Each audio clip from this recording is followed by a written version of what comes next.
Good morning student. आज जो हम लोग डिस्कस करने वाले हैं वो एक पोएम है lemon which is compose by P V. Shelley. चलिए डिस्कस करते हैं। तो देखिए इसमें जो दिया गया है पहला एक्सप्लेन है वो है ओ world dash dash dash more तक। तो रेफरेंस जैसा हम लोग करते हैं दीज वही है। These lines have been selected from the poem a lemon composed by P V. शैली।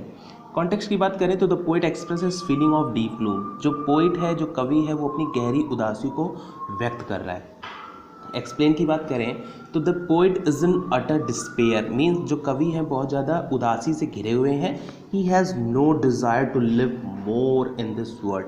अब वो उनकी इस संसार में बहुत दिनों तक जीने की इच्छा नहीं। There was a time when the world was full of attraction for him. एक समय था, देयर वॉज अ टाइम, एक समय था जब वह संसार उनके लिए आकर्षण से भरा हुआ था। How ever now that time is over. यद्यपि वो जब समय था तब भरा हुआ था, बट यह समय अब समाप्त हो चुका है। अब वो उनका संसार आकर्षण से भरा हुआ नहीं है। He is fed up with his life and feels that his death is approaching slowly and surely।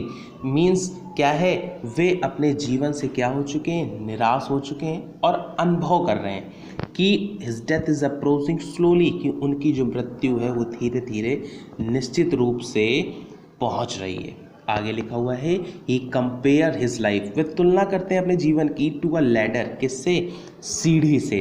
आगे लिखा हुआ है and the poet imagines himself to be standing on his last rung.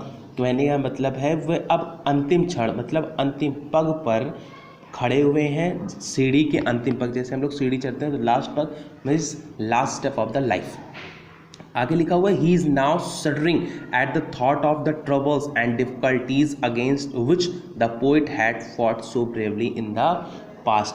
कहने का अब वो अनुभव कर रहे हैं और उनके क्या अनुभव कर रहे हैं कि उनका समय जो है वो करीब है और कवि अपने उस समय को याद कर रहे हैं जब वो संसार में दृढ़तापूर्वक खड़े रहते थे, लेकिन अब उनके पैर एक वृद्ध मनुष्य की तरह कांप रहे हैं। लिखा हुआ है ही इज शडरिंग, तो कांप रहे हैं।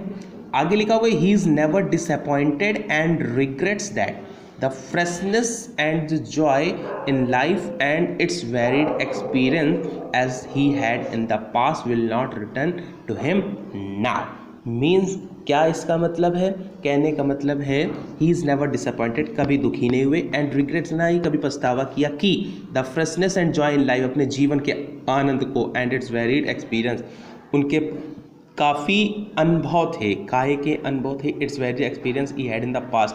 कहने का मतलब उनके जीवन के आनंद की ताजगी और उनके विभिन्न अनुभव जिनको उन्होंने भूतकाल या जो बीते हुए काल में पाया था। लिखा हुआ है ही had in the past will not return him now, अब वे वापस कभी लौट के नहीं आने वाले।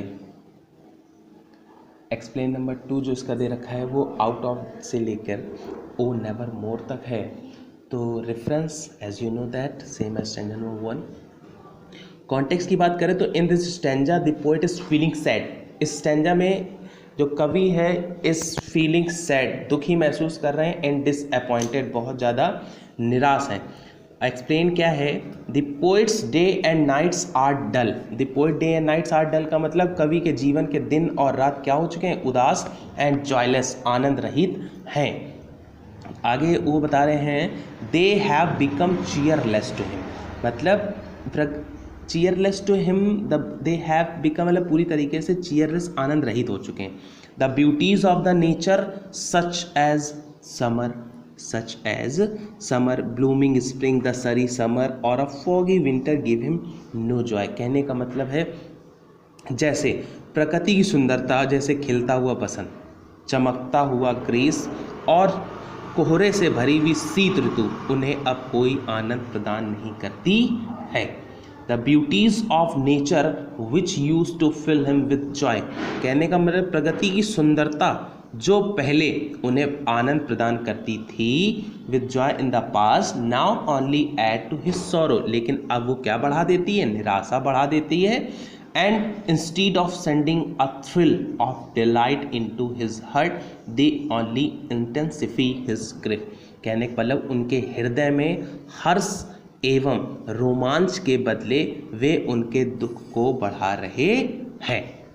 वो ये कह रहे हैं कि जितनी भी चीज़ें हैं ये जब पहले आती थी तो मुझको आनंद प्रदान करती थी, लेकिन इस टाइम जब मैं अपने लास्ट स्टेप पे खड़ा हूँ, अपने जीवन के लास्ट पग पर खड़ा हुआ, तो ये हमें सब चीज़ें हमारे दुख को बढ़ा रही हैं।